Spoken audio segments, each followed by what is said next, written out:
Welcome back, everybody, to The Truth About Addiction. I quite recently released a podcast episode with this woman. However, she then decided to fly out to my most recent Heart Conscious Creators event and do a public interview live. And that is what you're about to experience. Her name is Romi Marie. She was on 3 seasons of The Real L Word and has had a tumultuous relationship with fame and is in her healing and in a massive rebirth. So, not only was the podcast episode one of her first interviews in years that she told the truth about where she was at, even though she was so afraid to do so. This interview was her first live in person experience in over 2 years where she really told the truth and got vulnerable. And it was just a gorgeous thing to be a part of. And I'm really excited for you guys to experience it. So enjoy the interview. If you want more content like this, let me know. Please like, subscribe, leave a comment, share with a friend who you think this will help. And as always, there will be a link in the show notes to book a free discovery call with me if you would like to connect more off of social media. I'll see you guys soon. But perfection's just a game of make-believe. Hey, gotta break the pattern, find a new reprieve. At Heart Conscious Creators, I have often done many interviews on the stage. But then it becomes this passive experience where everyone's sitting and listening and learning and watching, but they're not participating. So I only have two amazing guests tonight. And you're about to meet the first of them. They both happen to be reality TV stars. No big deal. This next woman recently came into my life. We share the same management company because in my pursuit of deciding to be a speaker and creating my own stage until the world recognizes my ability, well, it turns out we have the same representation. And they were like, you two should meet. And boy, did we ever. I've never done this before. The first time we were getting on a call, we had been texting leading up to it. And I was like, do you want to just record this call? I have a podcast. Because I feel like we're going to talk about things that really matter. And I don't want to miss it. If we don't like it, we don't have to do anything with it. Delete. So that's what we did. First time we ever talked was on my podcast, recorded. And there was a breakthrough moment. I could feel the weight of what she had lived through being on a very popular reality show for several seasons. The exhaustion of the identity she was carrying because it wasn't true for her anymore. And so I just waited through the interview and I let it soften and I let it break open. And she shared stuff with me that she hadn't shared publicly ever. And now she is here from Austin, Texas, to share her story with me on stage in front of all of you for the first time in a very long time. And she's not just a reality TV star. She's a speaker. She's a mother. She's a makeup artist. She's a coach. She's a healer. And she's a truth teller. Romi Marie, get up here. I am so excited to have this conversation. We got our chairs. Yeah, girl, I got you. I love you, sweetest. Oh. We're going to mic you up. Yep. And we can take that one off the stand. She's just going to hold it. Thank you. I'll switch. Okay. Woman, yeah, perfect. By the way, how gorgeous is this woman? Can I just... Girl, okay. First of all, the introduction was so sweet. I love you. I wanted to cry. And she invites me on a podcast, and we do have that amazing interaction. And then she goes, and fly in and join me at my event too. And I'm like, this is our friendship. This is our friend. Or you're like, you're just gonna come in, you're gonna share, and I love you for it. I love you too. I do. I know I sent her one of those gifts. What do you call them? Memes, gifts, you know? I was like, this is kind of what I want to do when I see you, you know, the running up to someone and like that. This is the first time I met you. The first time we met. The first time we met. Live in the outlet, right? This is all happening as a first, okay? Okay. Romi, if you're willing, I'm willing. Will you take everybody through that breakthrough moment in our conversation? Where I cried? Yeah, kind of helped me go back there a little bit, but What you were saying took my mind to say. I did. No, that's okay. So like, when she had me on, like she had said, we have the same management team, and they were like, you two need to connect, and we did. I was so grateful because I had not done any interviews. I had been mom lifing in Austin, just not doing any of this, but coaching and with Loud and wanting to speak and wanting to share my story and being a storyteller like you. I had that desire at passion, but I also was struggling with removing myself from being in the public eye. How do you share a story? How do you tell a story? How do you help others where you're also trying to kind of go backwards, right? So it was a weird place, but it was meant to be. We were meant to have that conversation, right? And so we got on it, and I did not know what to expect. You didn't know what to expect. And I think that's what was so beautiful, because it was a raw space, just like now. It was just a raw space where you said, okay, we're just going to start recording, and we're going to see what comes out of this. And I didn't know where it was going to go.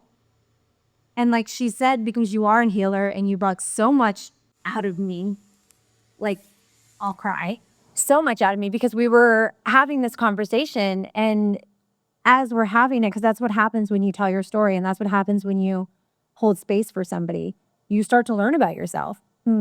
So in our conversation through the podcast, I'm starting to learn all these things about myself because I'm saying them out loud to someone I don't know, where it felt safe.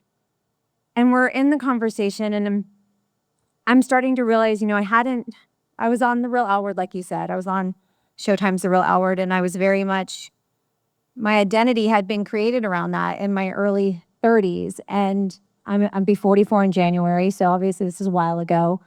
Got wrapped up in becoming what that person needed to be, what the show had created, what a character had created. And what was that character?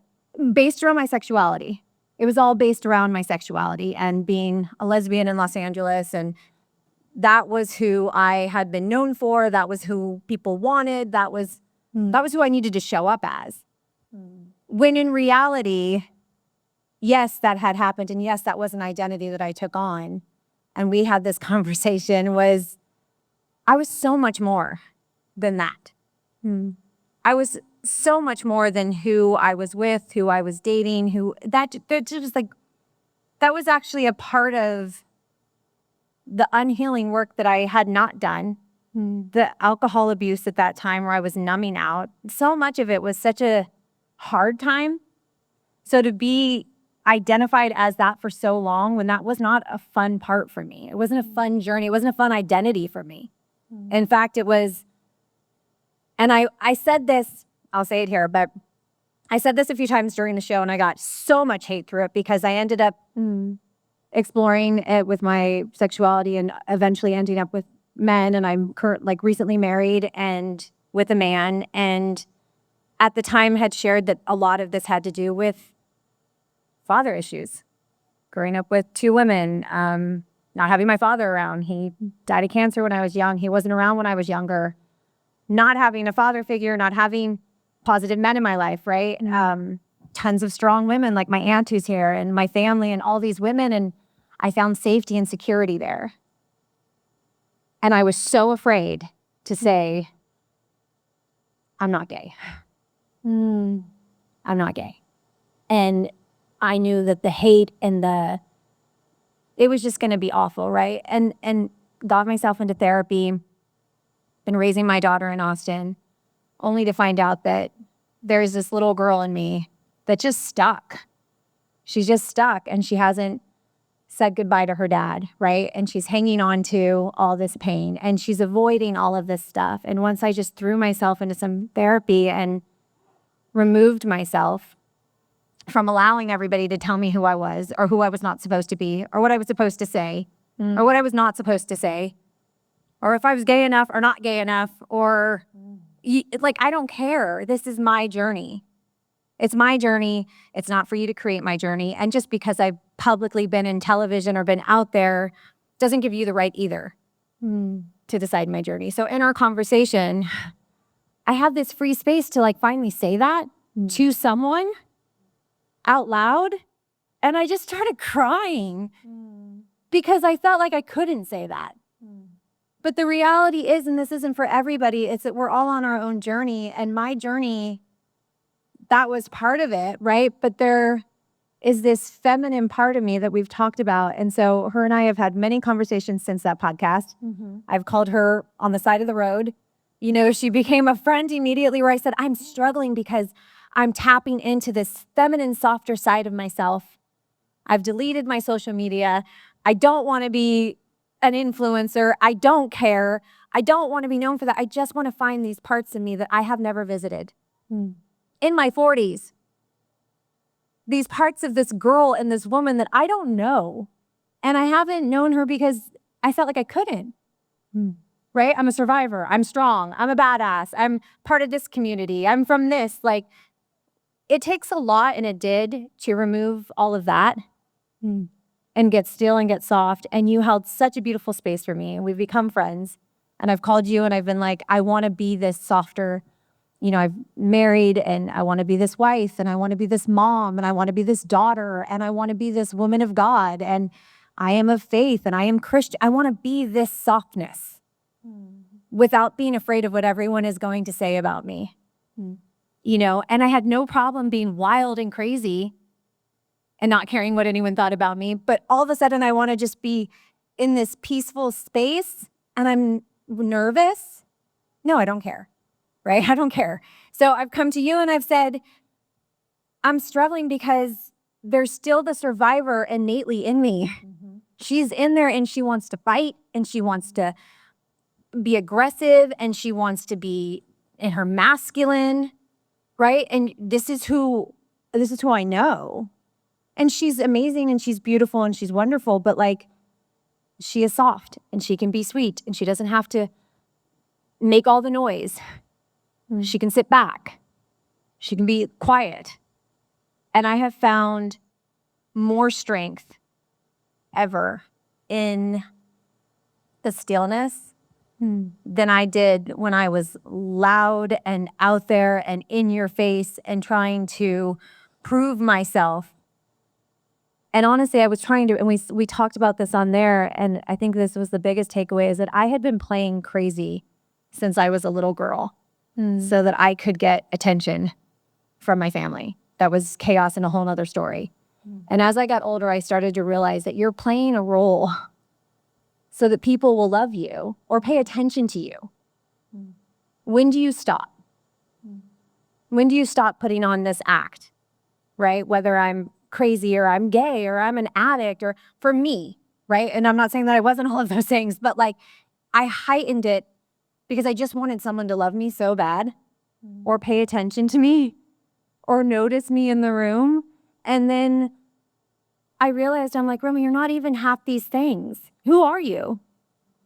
And I don't know, like right now, I could be a whole nother person next year. You guys, I do not know. But like right now, in this moment, in this season of my life, I'm just slowing down and I'm soft and I'm learning how to be that little girl before she had to be a survivor. Can I ask how that part of you shows up? So when you drop back into, we're talking about old patterns, conditioned beliefs, survival skills, and pain being a circuit breaker. And then we have the free will, once we are awake and aware, to choose something different. So when you see yourself sliding back into your masculine, and you've seen your patterns. I've seen it. I've been on the other end of the call. First of all, what do you do to regulate? Okay, because this is a wellness event. And when the softer side of you shows up, what does she say? What does she sound like? Because in case anyone in here isn't sure how to tap into that, maybe something you say will help them. I hope so. That really is the only reason I want to keep sharing my story, right? And I think you and I relate on that. Like, I have this story in me. God put me through it, right? How can I share it and maybe help somebody else without me having to sell myself in any way for that opportunity? So what I do is, when I call you, I find people that are safe. I find people that I trust their opinion. I think so often in the past when I struggled with things, I went to all the wrong people. I went to people that I'm asking advice from that I don't even want their lives. I'm like, why am I asking these people for it? I don't even want what you have. Yet I'm coming to you, or putting my life so out there on social media, in the public, letting people help me, needing people. And I don't do that anymore. So honestly, what I do right now, and you and I have talked about this, is I am strong in my faith. I pray. I pray and I pray, and I'm quiet and I'm still and I'm talking to God. So as soon as I start to catch myself right now going to Survivor and like want to act out, want to fight everyone, want to prove to everyone I'm fucking so strong, I'm stronger than you, when I catch myself going into that part of me, I just pray. I pray, and then I know that he's fighting this fight for me. Like, I don't have to fight it. I don't have to be so strong all the time. Whatever's supposed to happen, he's got me, right? And I have few people that I can call, like yourself, right, who understand spirituality, who understand healthy things, that understand the demons, and say, oh, I'm struggling. I want to fight. I want to come back. I want to be hard. And I talk it out. I work out. I am sober as well. Sobriety is not even an option anymore. Like, I can't be who I am, the mother that I am. I can't do anything, me personally, with any of that in my life. So staying sober, working out, praying, all the things that you hear and see that seem so cliche and everybody's about, they help. I mean, they help. This is so important, right? Because I shared in my talk, right, that I grew up in a raging atheist household. So the word God just made my insides recoil. The word God felt inherently unsafe to me as a girl. And then doubled down on that once I entered the 12-step rooms, right? I hung on to the things I learned that did keep me safe, which was not God, my own willpower, until that stopped working. And I love that I can say that word now. I can have conversations with people of any kind of faith and denomination. We have lost our ability to speak to each other intelligently, to have intellectual discourse, to disagree with love. I can sit here, this is not a religious event, right? And talk about prayer as a form of spiritual technology, and yes to all of that, right? And so I don't know if people have feelings around these words, right? But I would just challenge you to stay curious and open, right? Because I'll give you an example, right? Prayer is a thing that has become so curated for me now. It used to be sort of rote prayers. I certainly have done the thing where you pray for the things you want, for all the outside things. You're even praying for people to be well. And now it's like, where am I spiritually sick and stuck, right? So I'm on this track to be this big public speaker, and I've got all these things waving in the wings. It's a hurry up and wait time in my life. And God damn it, when I forget about God, all I want to know is, when did I book the gig? How much am I going to make? Is everything going to be okay? Should I follow up with them again? The booker wrote to me like 3 weeks ago. Do I seem desperate if I wrote to her again? Right? fear, obsession, rumination. This goes for anything, personal relationships, waiting to hear back from the text, waiting to hear from the job offer. So then what am I doing with prayer as a form of spiritual technology to shift me energetically out of that space? They say in recovery that you're either closer to a drink or you're further away. What that really means is you're either closer to the dark or closer to the light. You're either disconnected from whatever you believe is God, whatever force of love and good and kindness, or you're not, right? Okay. So if I'm in fear and obsession and rumination, I am disconnected from God, okay? So then if I'm going to pray, I should make this prayer very intentional, and I should say it out loud, and I should say it until my body believes the words, until I come into compliance energetically. So there is alignment within me. So I can go out into the world and do God's bidding. So I say, dear God, help me want everything and need nothing. And I say it over and over and over again. And then I remember who the fuck I am. And that none of these gigs, none of these TV shows make us worthy of love and connection and belonging, because those things are our birthright. Yeah. Yeah. So now you're in reinvention mode. Massively. Okay? Massively. And I'm so excited to be beside you on this part of your journey. You're a huge part. There is a book inside of you that has not been written yet. And there are talks that are being formulated and orchestrated between you and God that have not yet come out of you. Right? So take me and everybody here through this very tender moment of, as you're finding yourself tossing between who you used to be, who the world thinks that you are, and who you're becoming. What is the truest thing on your heart right now? What are the projects that you're spinning up that set your soul on fire?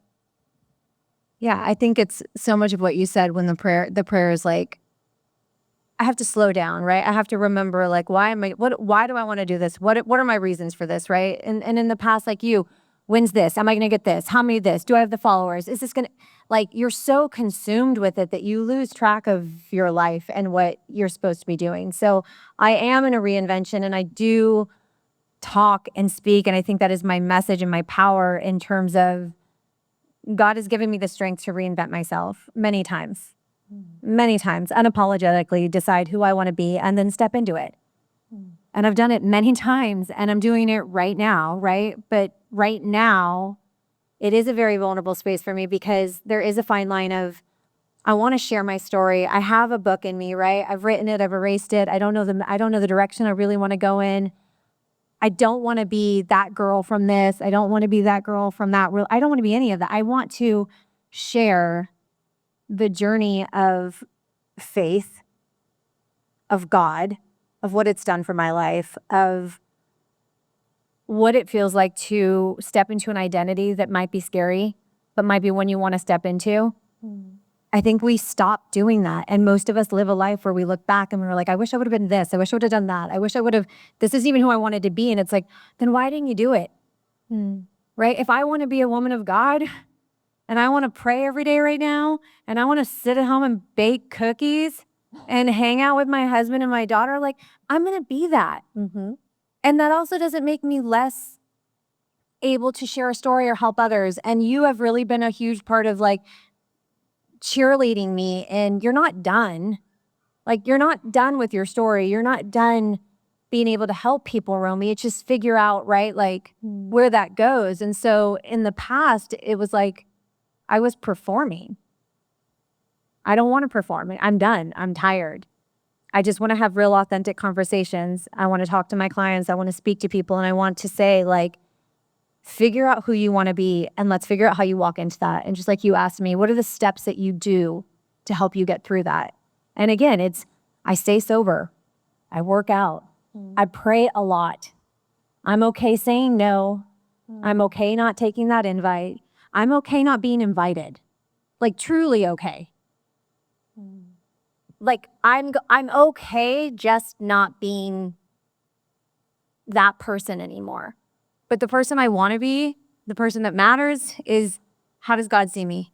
And when I tell you all the father issues that I had, and I know it's so cliche, but when I come home and it is God and to me, and like you said, we can have open conversations, different religions, different paths. I'm not here to like preach to everybody, but for me, it was, I need that unconditional love of a father.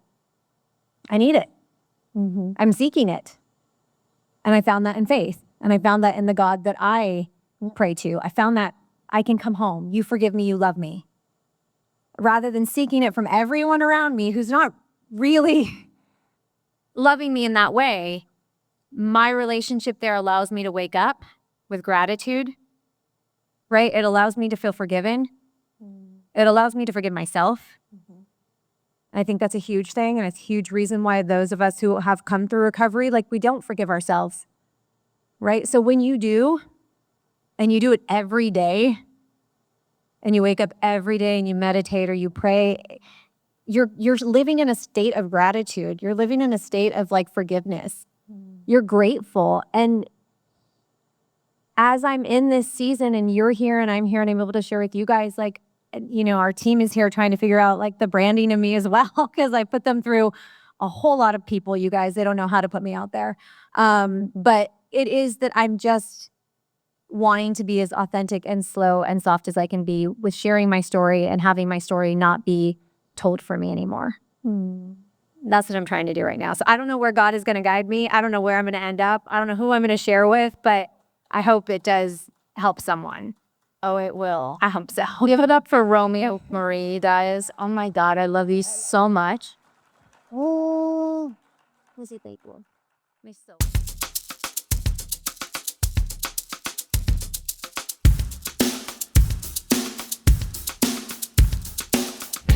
Waking up, I hear the desperation call. I turn my back and hit my head against the wall. Don't need a crucifix to take me to my knees. Whipping my mistakes to jump over the grief. Breaking the circuit, making it worth it. Oh, sick and tired of the voice inside my head. Never good enough, it's leaving me for dead. But perfection's just a game of make-believe. Hey, gotta break the pattern, find a new reprieve.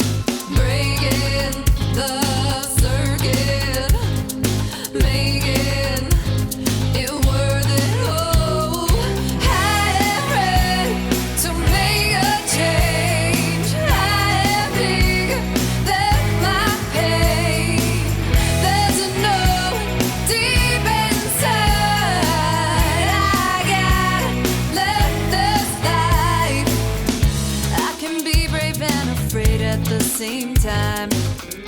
Practice self-compassion, start to calm my mind. Taking tiny steps to loving all of me. Trust the process, cause it's gonna set me free. Break